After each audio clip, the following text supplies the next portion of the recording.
నేతలంతా పార్టీని వీడిపోతున్నారని మాజీ మంత్రి కేటీఆర్ అన్నారు. ఇలాంటి టైంలో అధినేతకు అండగా ఉండాలని కార్యకర్తలకు ఆయన పిలుపునిచ్చారు. విభేదాలు పక్కన పెట్టి పనిచేయాలని అన్నారు. రోజు అడ్డమైన తిట్లు తిడతాడు, నమ్ముకున్నాడు ఒక్కొక్కడు జారుకుంటాడు. ఇన్ని అవస్థలలో కూడా కేసీఆర్ గారు ఇలా బయలుదేరిండు.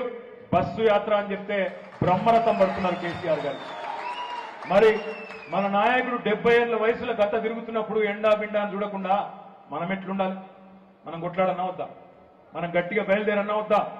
తల్లి లాంటి పార్టీకి కష్టం వచ్చినప్పుడు మనం మన వ్యక్తిగతమైన పంచాయతీలు, వ్యక్తిగతమైన భేషజాలు, మనకుండే ఈగోలు పక్కకు పెట్టి కలిసిమెలిసి కొట్లాడాలన్నా లేదా ఆలోచన చేయండి.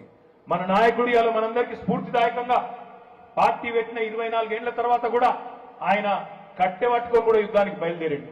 మరి ఇలా ప్రజలు మంచిగా ఉన్నారు. ఉపాధి హామీ కూలీల దగ్గరికి పోయినా వాళ్ళు అంటున్నారు, అన్నా మళ్ళా కేసీఆర్ రావాలి అంటున్నారు.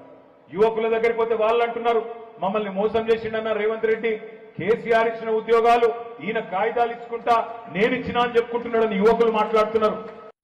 పార్టీ